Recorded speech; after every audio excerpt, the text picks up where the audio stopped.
강혜신의 오늘의 미국.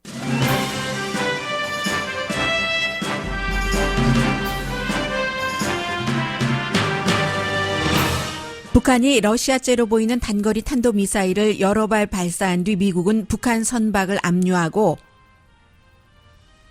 탄도미사일을 실시하는 방어용 테스트도 했습니다. 김정은 위원장은 이에 대해서 더 강한 국방태세를 갖추라고 명령했습니다. 반면 김정은 위원장은 여전히 트럼프 대통령이 북한의 요구에 눈을 깜빡거려 주길 원하고, 트럼프 대통령은 북한의 강성 입장인 존 볼튼 보좌관에게 불만을 표시하면서까지 김정은 위원장을 아직은 버리지 않고 있습니다.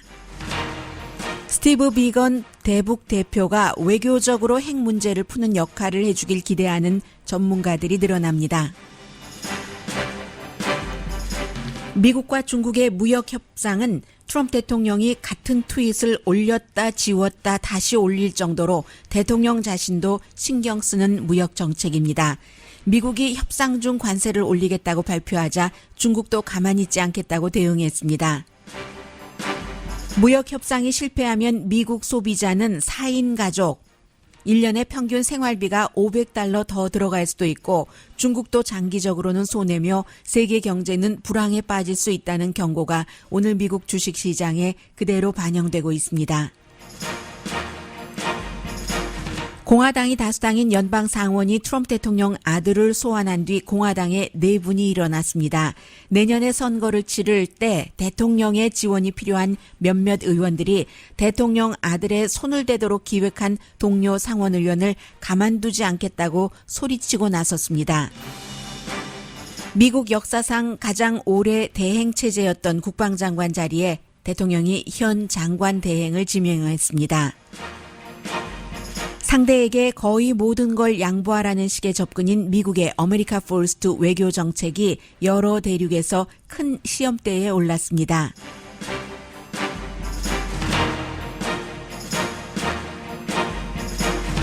여러분 안녕하십니까? 오늘의 미국 강혜신입니다. 오늘 미국의 탑 뉴스는 당연히 어제 오늘 이어지고 있는 미국과 중국의 무역 협정입니다. 그로 인해서 여러 변화가 이미 생겼고 주식시장도 출렁입니다. 출렁인다는 게 좋은 방향으로 올라가는 것은 아니고 낮은 방향으로의 출렁거림인데, 오늘의 미국에서는 북한과 미국, 특히 지금 북한과 미국의 모든 것은 트럼프 대통령과 김정은 위원장에게 많은 것이 집중이 돼 있기 때문에 그런 부분을 중심으로 말씀을 먼저 드리겠습니다.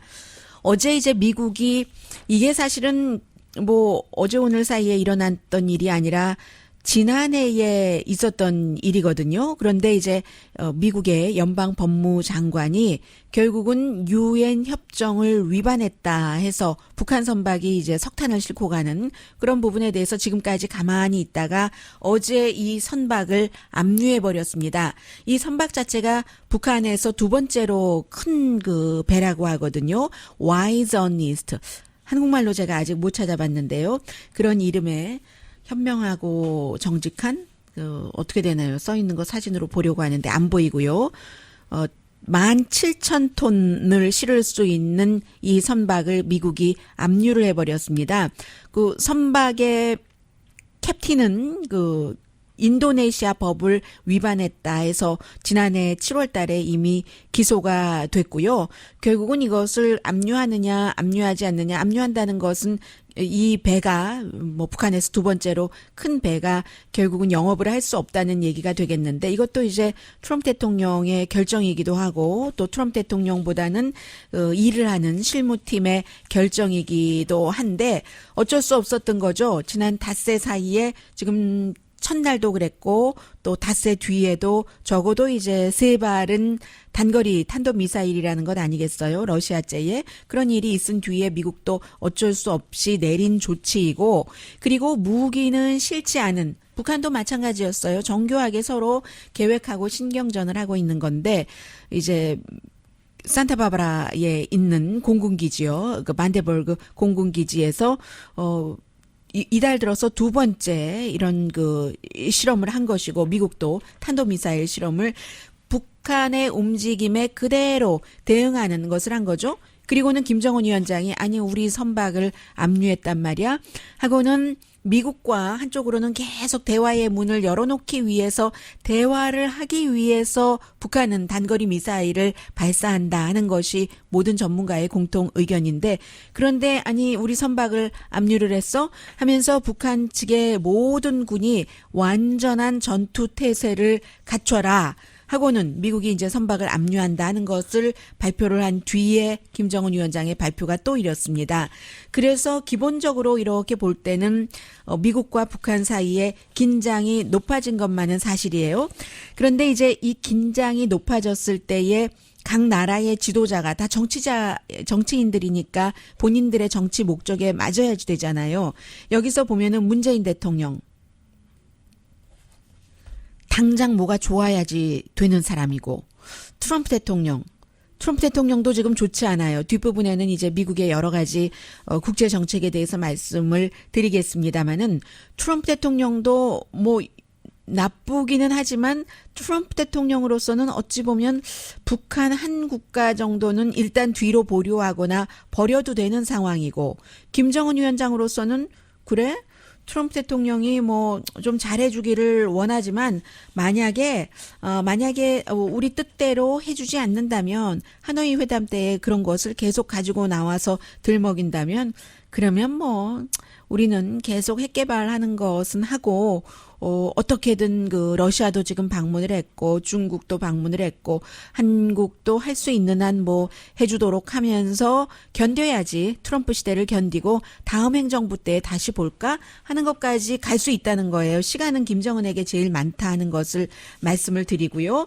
그리고는 이번에 북한이 발사한 몇 번의 그 미사일은 분명히 그 러시아 거다. 이것도 왜 중요하냐면 러시아가 사실은 그 이번에 북한에서 실험한 것과 같은 형태의 탄도미사일을 팔려고 굉장히 노력을 많이 한 겁니다. 이스칸더를 팔려고 이 나라 저 나라에 알제리아부터 또 뭐 그 이란, 리비아, 아랍에미레이트, 말레이시아, 사우디아라비아 뭐 그런 나라들에 팔려고 했는데 지금 북한에는 UN 제재가 걸려있기 때문에 팔기 어려운 것인데도 불구하고 어떤 형태로든 제3국을 통했던 어쨌든 지금 이제 팔았다는 것이고 이렇게 될 경우는 북한이 시험에 성공을 했을 때는 러시아로서는 그것을 이제 말하자면 임상 실험을 하듯이 그런 형태로 보여줬으니까 러시아 입장은 지금 강화된 것이고요.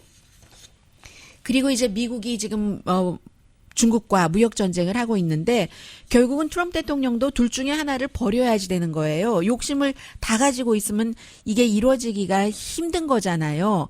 그래서 이제 트럼프 대통령은 중국에 필요한 때는 북한 문제에 대해서 협조를 해달라고 얘기하면서 이 무역협정에 대해서는 완전히 미국식을 따라라 하고 그렇게 하는 데는 여러 가지 전략이 있겠습니다마는 그렇게 하는 것은 통하지 않을 것이라고 사람들이 보고 있는 거죠. 결국은요. 이게 뭐든지 다 미국 맘대로 한다는 것이 되는가 그런 것이요. 그러면서 오늘 이제 그 워싱턴 포스트가 그럼에도 불구하고 트럼프 대통령과 김정은 위원장의 사이는 아직도 좋다. 김정은 위원장도 트럼프 대통령 측에서 미국에서 원하는 것을 해주면서 관계를 유지하고 있고 트럼프 대통령도 보좌관들에게 막 화를 내면서 이미 해놓은 일을 뒤집으면서까지 김정은 위원장과의 관계를 지키려고 한다. 물론 미국에서 뭐 북한 선박을 압류하고 이런 일들이 있긴 했지만 그리고 어제 트럼프 대통령이 제가 오늘의 미국을 진행하면서 maybe 제가 여러분들께 보도를 하는 동안에 트럼프 대통령이 그 얘기를 했는지 그 이후에 했는지는 모르겠습니다만은 북한이 이렇게 탄도미사일 발사를 한 것에 대해서 아무도 해피해하지 않을 것이다. 북한이 뭐 협상을 하자고 말은 하면서도 I don't think 북한이 협상할 준비가 돼 있다고 생각하지 않는다. 이런 말까지 하기는 했어요. 그런데 그 이후에도 예를 들어서 존 볼튼이 북한 문제에 대해서 좀 시각에 있어서 융통성을 가질 필요가 있어. 어제도 그런 얘기를 주변 사람들에게 했다는 거거든요. 그런 것을 볼 때 이제 그 김정은 위원장과 트럼프 대통령의 사이는 아직도 좋다. 그게 이제 지난달에 김정은 위원장의 아버지가 아니라 할아버지요. 김일성 주석 생일 때 해피 벌스데이 카드도 보내고 사진도 보내고 편지도 보내고 만약에 문재인 대통령이 그렇게 했다고 해보세요. 한국에서 보수가 얼마나 뒤집어졌겠어요. 그런데 그 한국의 보수가 트럼프 대통령을 좋아하면서 트럼프 대통령이 이렇게 김일성 주석 생일에 해피 벌스데이 카드 보내고 사진 보내고 편지 보내고 한 것에 대해서는 아무 말도 하지 않죠. 뿐만 아니라 지금 그 트럼프 대통령과 김정은 위원장 사이에 그 서로 대화를 하고 할 때 야구가 아니고 농구죠. 이 김정은 위원장이 좋아하는 농구 얘기도 하고 팝 문화에 대해서도 얘기하고 심지어는 비디오 게임에 대해서도 두 사람이 얘기를 한답니다. 뭔가 개인적으로 케미스트리가 맞는 게 있기는 있다는 것이 분명한 것은 분명한 것 같아요. 그리고 이제 가장 중요한 것 가운데 하나는 사실은 이 사람이 자동차 회사의 CEO였지 외교 문제는 아무런 능력이 없다 하기는 했었는데도 스티브 비건 미국의 북한 그 대표가 그 포드의 그 외국 부분의 지사장이었었잖아요.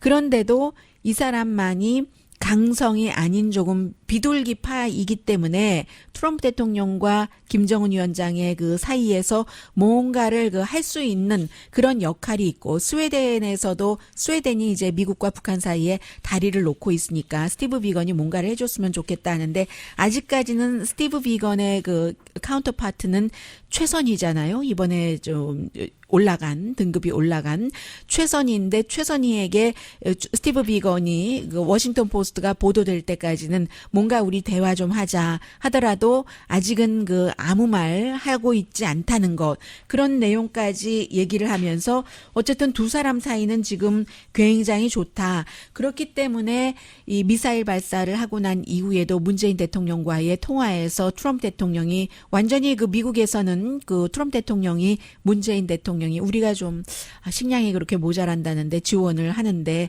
어떻게 생각하십니까 하는 것에 대해서 트럼프 대통령이 지지를 했다는 것 이것은 이제 미국에서 확인이 되고 있습니다.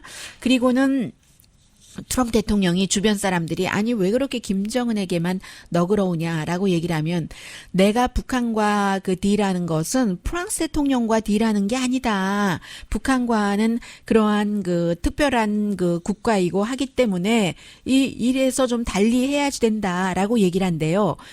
해서 주변 사람들이 특히 이제 예를 들어 존 볼튼이라든가 북한에 대해서 강경한 시각을 갖고 있는 사람들이 김정은이 어떤 사람인 줄 아느냐 하면서 이런 얘기까지 했대요. 고모부를 처형하고 나서 장성택을 고모부의 머리를 다른 사람들이 보도록 전시를 한 사람이다.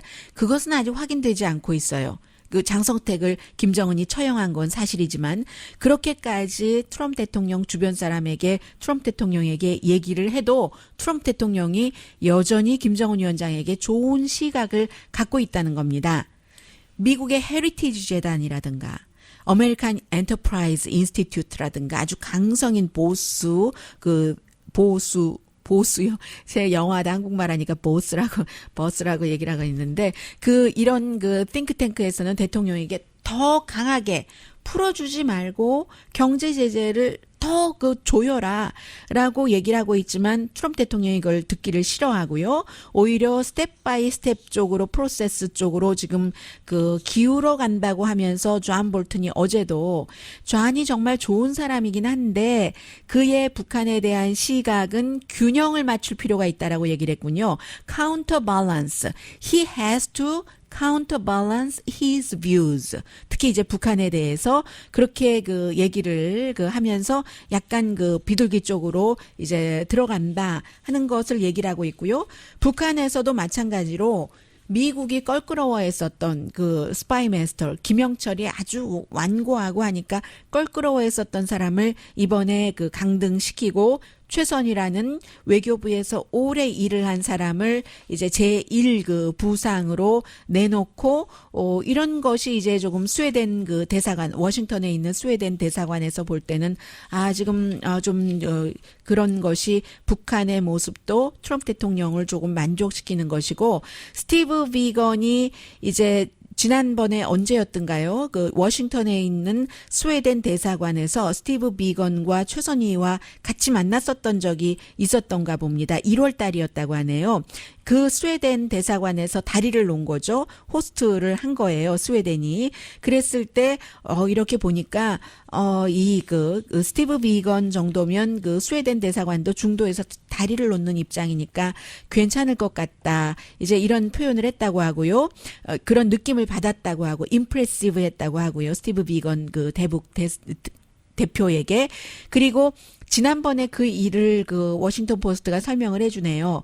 왜 미국의 재무부에서 북한에 대해서 제재를 했는데 이게 아니다, 그렇다, 뭐 이렇고 저렇고 했었던 그게 이제 딱 그 제재를 하기로 하고 트럼프 대통령의 국가안보보좌관인 존 볼튼이 이거 강하게 해야지 돼 했더니 그 백악관의 보좌관인 로버트 블레이어가 그 볼튼에게 경고를 했답니다.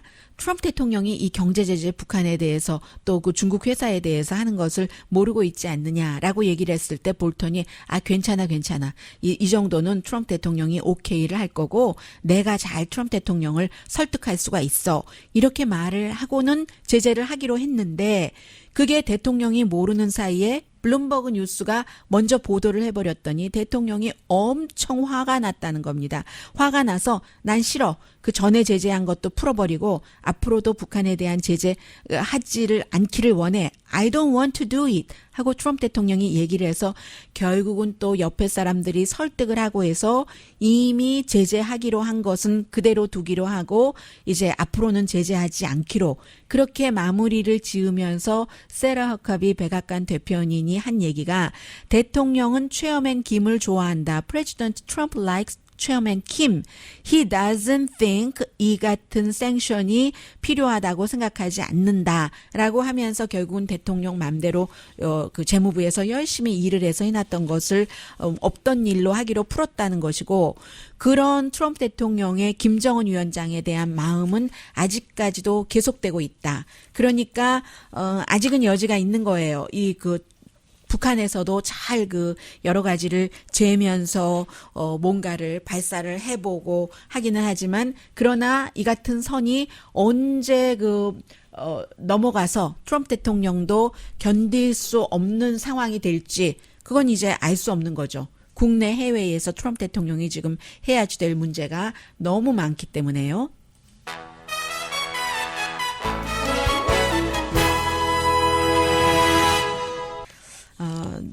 공화당은 이런 얘기를 듣기를 싫어할 테지만 공화당 내부에 내분이 일어난 것만은 분명하거든요. 대통령 아들을 의회에 청문회에 출석시키느냐 마느냐 소환장을 발부한 그것을 가지고요.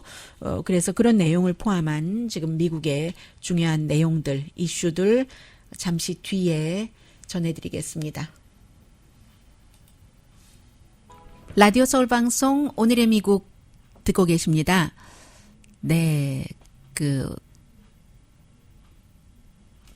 지금 나오는 얘기를 보면은 특별검사가 대통령의 아들은 아마 그럴 수 있었을 것 같아요. 저도 여러 번 이 시간에 말씀을 드렸는데 트럼프 타워에서 2016년 6월 달이었었죠. 6월 달에 러시아 사람들이 접근을 해서 힐러리 클린턴에 대해서 아주 나쁜 정보를 줄 테니까 만나자 했었을 때 그렇게 만나는 것이 불법인 줄 몰랐을 수 있다. 이게 특별검사가 봤다는 얘기입니다. 조사 결과가 그렇다는 겁니다. 그러니까 이게 의도적으로 러시아와 공모를 했느냐 거기에 대해서 증거를 찾을 수 없다 이렇게 나온 거죠. 그것도 사실은 대통령의 아들이 그 아버지를 위해서 선거 캠페인을 하면서 나중에 그 대통령 아들이 그런 얘기도 했었잖아요. 아니 누구라도 나는 뭐 또 그럴 수도 있다라는 비슷한 얘기도 했고 우리 아버지를 위해서 하는 게 뭐가 잘못이냐 하는데 그게 이제 법에 위반된다는 것을 몰랐을 수 있다는 게 특별검사의 얘기고 저도 그렇게 생각이 됩니다. 왜냐하면은 트럼프 대통령 캠페인에 많은 사람들이 물론 뭐 오랜 동안 캠페인 이런 곳에서 일해왔었던 사람도 있지만 아마추어가 굉장히 많았었기 때문에 그걸 별로 중요하게 생각하지 않았고 특히 대통령의 아들의 경우에는 모르는 게 당연했겠죠. 그때 그 자리에 사위도 갔고 그런데 이제 물론 그 선거대책본부장 폴 매나포트 같은 사람도 있기는 있었어요. 이 사람은 뭐 오래 그 로비도 했고 해서 어쩌면 알 수도 있었을 수도 있겠으나 원래 이런 일들이 있었을 때 외국 정부가 개입을 하는 거기 때문에 FBI에 신고를 하는 게 당연한 거거든요. 그래 만나자 정보 좀 줘 해서 만나는 대신 신고를 했어야 되는 건데 어쨌든 그랬다는 거고요. 대통령은 오늘도 우리 아들이 그 의회에 소환이 된 소환장을 의회에서 받은 건 너무나 놀라운 일이다라고 얘기를 하고 공화당인 미치 매코넬 상원 원내대표는 대통령 그거 걱정하지 않아도 됩니다라고 얘기를 하지만 지금 공화당에서 이런 일이 없었답니다.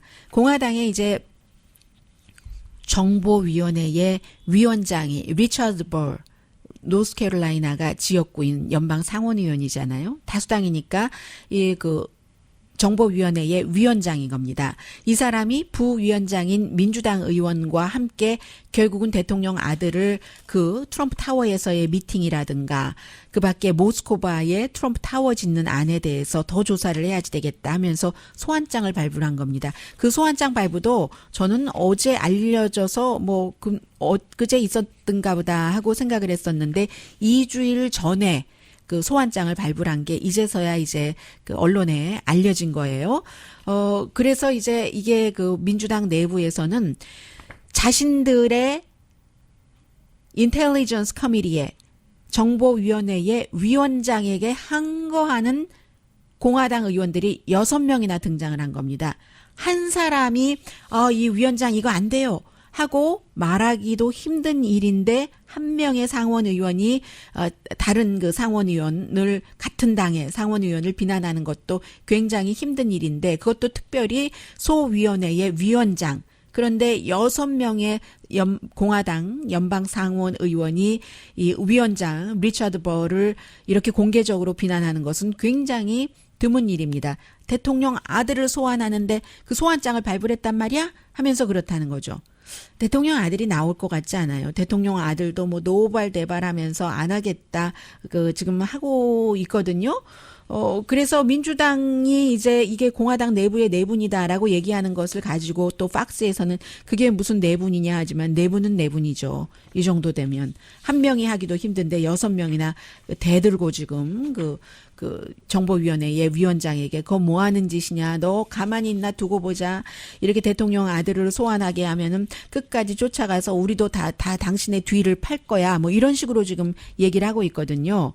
그래서 이제 이게 중요한 문제다 하고 말씀을 드린 것이고요. 그 6명의 의원들이 하는 얘기가 대통령 가족에 충성할 것인가 아니면 그 정보위원회에 충성할 것인가 두 가지 길 중에 한 가지를 선택을 해라 이렇게 나오고 있습니다. 상식적으로 보면은 그 정보위원회에 충성을 해야지 되는 거죠. 그런데 그럼 6명의 의원들은 왜 그러느냐 또 본인들의 지역구가 대통령이 인기가 있는 곳이기 때문에 대통령이 한두 마디 해주는 게 본인들의 당락에 영향력을 미치니까 그러는 겁니다. 2020년 내년에 대통령과 같이 선거에 출마를 해야지만 되는 그런 이제 뭐 재선이 됐건 3선 4선이 됐건 그런 의원들 6명이 발칵 들고 일어나서 대통령 아들을 소환한단 말이야 뭐 이렇게 된 거예요. 정말 제가 지금 표현한 그 정도의 뉘앙스로 된 겁니다. 그러면 만약에 대통령 아들이 이 상원에 출석하지 않으면 연방 그 법무장관에게 민주당의 하원이 했었던 것처럼 의회 모독죄를 이제 그 발동을 시킬 수가 있고요. 대통령의 아들은 뭐 지금 뭐 화내고 막 하고 하니까 당연히 안 나갈 것 같고 아마 헌법 5조의 묵비권을 행사하지 않을까. 그것도 이제 묵비권이니까 말로써 묵비권을 행사하는 게 아니라 서면으로 뭐 그 정도 하지 않을까. 어떻게 갈지는 아무도 모르는 일이고요. 아무튼 트럼프 타워에서의 미팅과 또 모스크바의 트럼프 타워 짓는 거 나는 몰랐다. 우리 여동생도 몰랐어. 하는데 대통령의 픽서였던 마이클 코엔은 뭔 소리야? 내가 그 주니어 이 아들과 그 이방카 트럼프에게 약 10번 정도는 자세히 브리핑을 했는데 이렇게 나오는 거고요. 그리고는 128일이나 지금 그 국방장관이 대행체제였는데 국방부는 가장 중요한 부서 가운데 하나잖아요. 국방이니까. 그런데 지금 그렇게 돼 있고 결국은 대행체제를 대통령이 편안해하는 것은 뭐 상원 인준도 받지 않고 대행들은 대통령에게 더 충성을 하잖아요. 그 부서보다 예를 들어 지금 페이트릭 샤나한 대행이 국방장관이 되고 나면은 국방부에 사실은 더 충성을 해야지 되는 그런 의무가 알게 모르게 있는 거죠. 그 공식적으로 비공식적으로. 그런데 지금은 본인을 그 장관 대행을 시켜주는 대통령에게 더 충성을 할 수가 있잖아요. 그런데 지금 뭐 북한이다, 이란이다, 베네수엘라다, 중국이다, 미국이 처해 있는 여러 가지 이런 그 위기상 계속 그 대행 체제를 둘 수가 없기 때문에 이 대행을 지금 지명을 한 거죠. 국방장관으로 지명을 했는데 이 사람이 오랜 동안 보잉에서 일하면서 그동안 보잉에 들어가서 이제 국방부에 들어가서 부장관으로 일하면서도 보잉에게 좋은 조치를 내렸다 하는 지적이 있어서 지금 내사를 했거든요. 국방부 내부에서. 그런데 윤리적으로 위배된 건 없네. 보잉과 뭐 계약을 하라고 하고 그런 게 있기는 했어도 그 조사가 끝났기 때문에 이제 대행으로 지명이 될 수 있었던 것이고 더군다나 이란하고 베네수엘라 때문에 그러는 거죠. 이건 뭐야? 지금 베네수엘라는 좀 그 군사 카드를 쓰는 것을 좀 뒤로 돌렸다고는 하지만 푸틴과 대화를 한 이후에 트럼프 대통령이 이란과는 지금 뭐 함대도 배치하고 하니까 더 이상은 둘 수가 없어서 이렇게 대행 체제로 해서 그렇게 됐고요. 그리고 또 하나 더 이것도 듣도 보도 못한 얘기인데요. 그런 일들이 일어나고 있습니다. 루돌프 줄리아니 트럼프 대통령 지금 주변 사람들이나 아니면 그 일을 하다가 떠난 사람 존 켈리를 포함해서 어디 가서 일할 때 그 행정부에서 일하다가 사람이 이렇게 나가서 다시 그 일할 때요. 그때 어디에 가서 일하느냐가 상당히 중요한데 대통령 주변 사람들은 전부 그 돈을 굉장히 많이 쫓아다녀요. 이 루돌프 줄리아니도 마찬가지인데 지금 존 볼튼이 나오고 있으니까 좀 들어보겠습니다. 이란과의 얘기에 대해서 얘기를 한 거네요. 아주 강한 입장을. 그런데 뭐 들어갔기 때문에 말고요. 이 루돌프 줄리아니 전 뉴욕시장도 뉴욕시장을 그만두고 나서 우크라이나를 통해서 본인이 이제 뭐 변호사 자격증도 있고 뭐 검사이기도 했고 등등의 것을 통해서 로비스트 비슷하게 돈을 굉장히 많이 번 사람이에요. 우크라이나, 러시아 이런 나라가 미국에서 변호사증이 있거나 뭐 정치계에 아는 인맥이 있는 사람의 경우는 돈을 많이 벌거든요. 왜냐하면 거기에 검은 돈이 우글우글 기어다니고 있어요.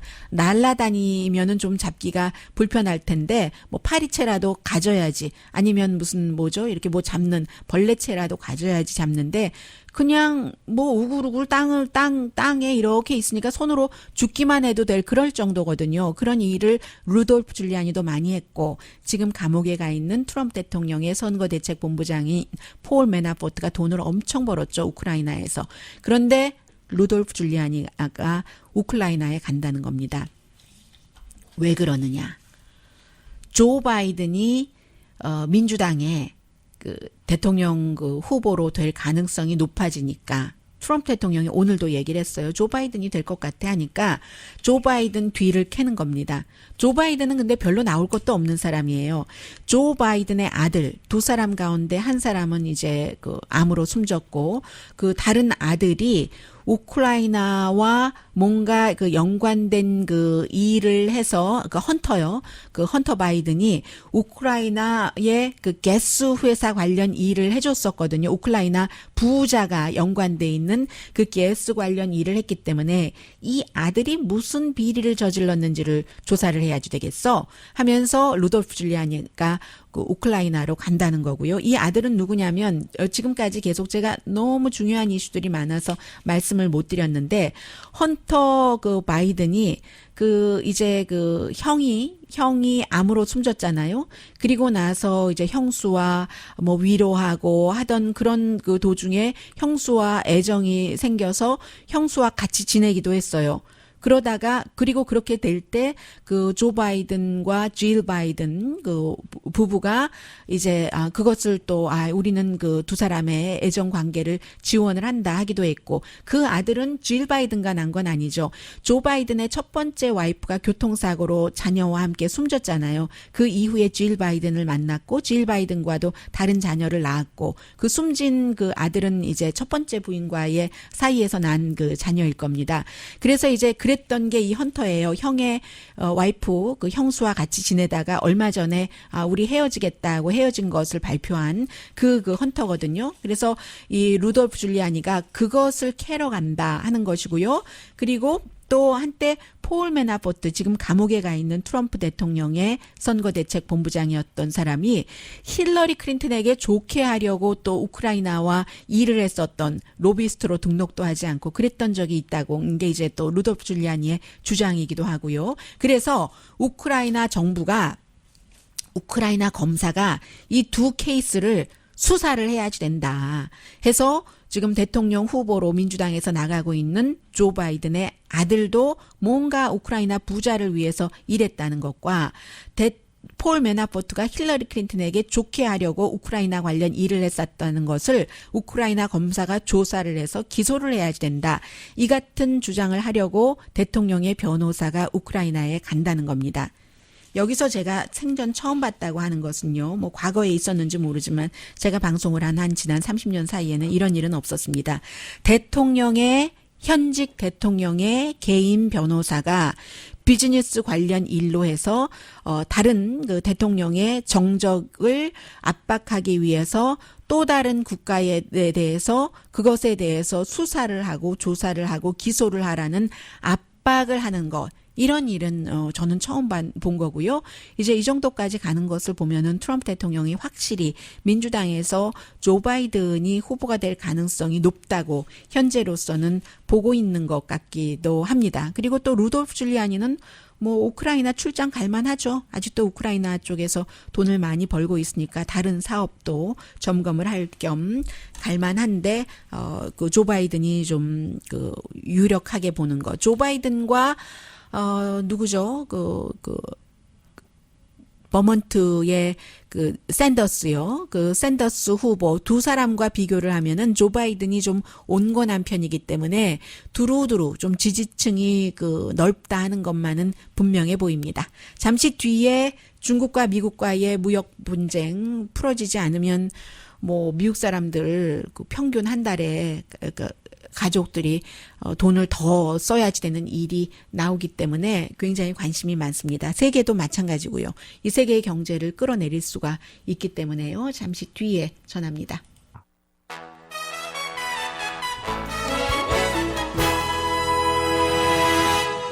라디오 서울 방송 오늘의 미국 듣고 계십니다. 서두를 필요가 없다. Absolutely no need to rush. 트럼프 대통령이 이렇게 트윗을 했다가 또 그 트윗을 지워버려요. 그러다가 한참 있다가 다시 그 트윗을 올려버렸습니다. 그게 중국과의 무역 협상을 서두를 필요가 없다. 뭐 이런 것이었는데 본인도 지금 여러 가지를 그 재고 있는 것 같아요. 기본적으로는 미국이 경제가 지금 좋잖아요. 뭐 실업률 수치상으로는 실업률 또 뭔가요? 임금 상승률, 뭐 GDP 성장률도 3.2% 정도 됐고 1, 4분기에 그렇게 볼 때 미국이 지금 중국을 이렇게 압박해도 되겠구나.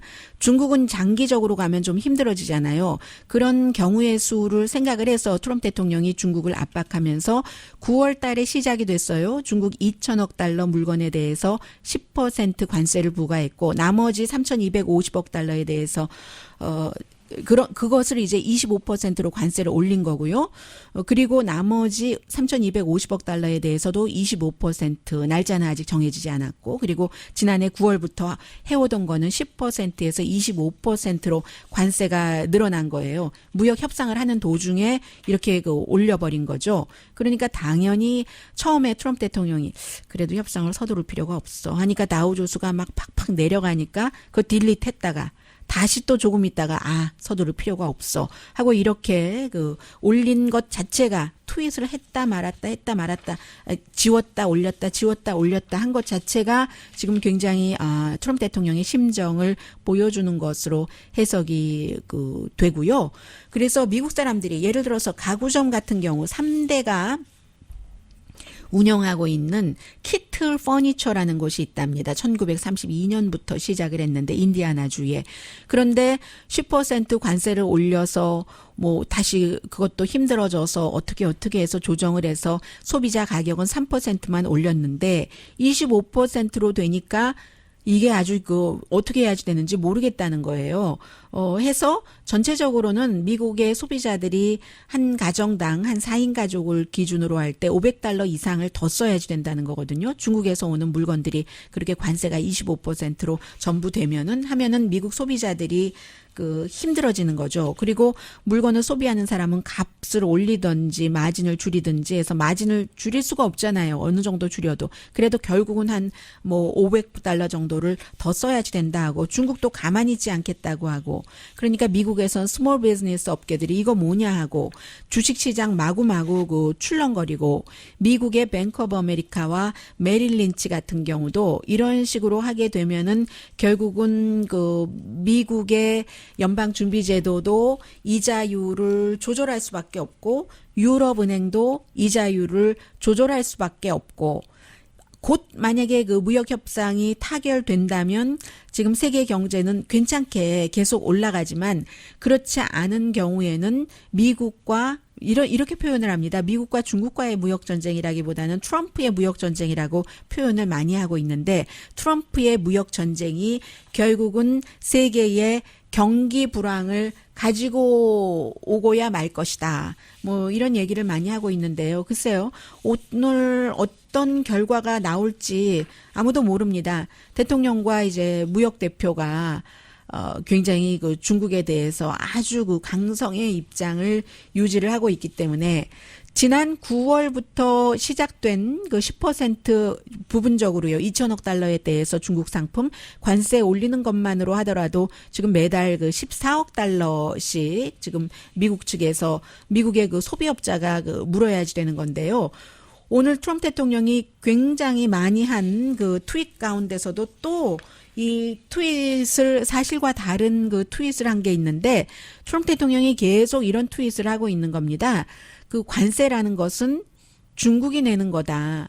중국이 미국의 재무부에다가 내는 거다라고 얘기하는데 아니잖아요. 관세라는 것은 중국 상품에 대해서 관세를 물리면은 그것은 중국 상품을 수입을 하는 미국 수입업자 아니면 다국적 기업이 될 수도 있고요. 그런 사람들이 내는 것이지 중국 정부나 중국 회사가 내는 건 아니에요. 다만 그렇게 관세가 높아지면 미국 수입업자가 수입하는 것을 다른 나라에서 해서 중국도 손해보는 그런 손해가 있는 거지 그 관세 자체를 중국이 내는 건 아닌데 트럼프 대통령이 이걸 모르겠어요? 처음에는 예를 들어 몰랐다 하더라도 지금은 알 겁니다. 1월 달부터 이런 트윗을 하고 또 트럼프 대통령을 지지하는 사람들은 맞아 중국이 관세 내게 해야지 돼 하면서 박수를 치는데 그렇게 말하면서 박수를 치시는 분들은 너무 모르시는 것이고 그 관세 자체는 미국 사람들이 내는 거고 그렇게 해서 물건값이 오르면 미국 소비자도 손해를 본다는 것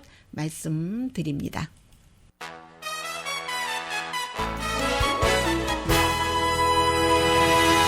라디오 서울 방송 오늘의 미국 듣고 계십니다. 오늘 그 월스트리트저널에 보니까요. 지금 미국이 처해 있는 외교 정책의 위험성 뭐 이런 것들이 지적이 됐습니다. 그래서 좀 지적을 전해드리겠는데 여기에 중국 하나가 또 추가가 됐네요. 중국, 이란, 노스코리아, 베네수엘라, 트럼프 대통령의 외교 정책 아주 앰비셔스한 아주 거대한 야망이 큰데 그렇게 다 압박하는 것 자체가 아메리카 포스트 외교 정책인데 한 군데서가 아니라 여러 군데서 지금 동시다발적으로 도전을 받고 있다는 얘기입니다. 뭐 다 아시는 내용이에요. 또 읽어보니까 정리만 해드리는 겁니다. 노스코리아 문제, 무역 중국과 그리고 그것은 또 연결돼 있는 것이기도 하고 또 중동에서의 이란 문제, 지금 마이크 폼페오 국무장관이 블라디미르 푸틴 러시아 대통령을 만나러 간다고 하거든요. 다음 주에 이란 문제도 다 논의를 하겠죠. 베네수엘라 문제도 논의를 하고 폼페오 국무장관이 블라디미르 푸틴 러시아 대통령을 뭐 간접적으로는 만났겠으나 러시아 방문은 처음입니다.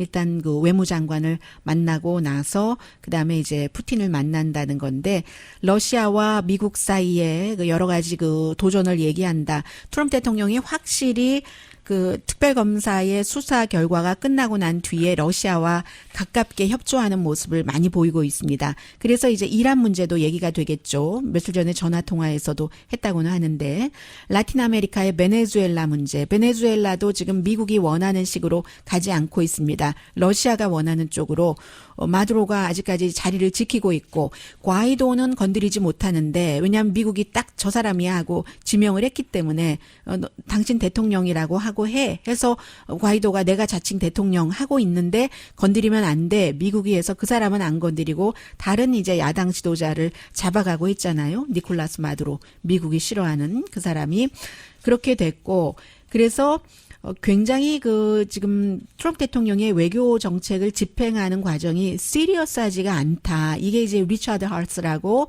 외교관계위원회의 프레지던트면서 부시 행정부 시절에 베테랑이었어요. 외교 문제에 있어서는 그런 접한 문제. 별로 선택을 하는데 화려한 선택이 없어 보인다. 다 지금 어렵잖아요. 노스코리아에서부터 이란, 베네수엘라에 이르기까지 그런 내용들을 전하고요.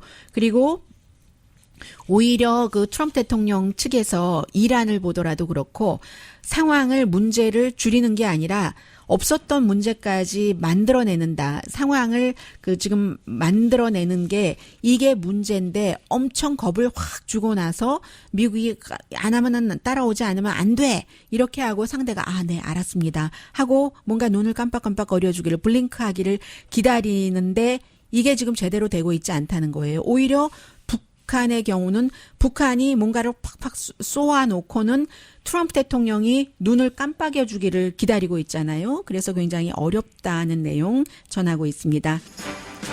네, 며칠 전에 조지아주였어요. 주지사가 6주 이상이 되면은 낙태를 할 수가 없다. 심장이 뛰기 때문에 heartbeat, beat이라고 해서 서명을 했는데 헐리우드에서요. 영화협회 그리고 텔레비전 제작협회에서 모두 조지아에서는 우리 영화 촬영, 텔레비전 촬영 안 한다고 보이콧했습니다. 강혜신이었습니다.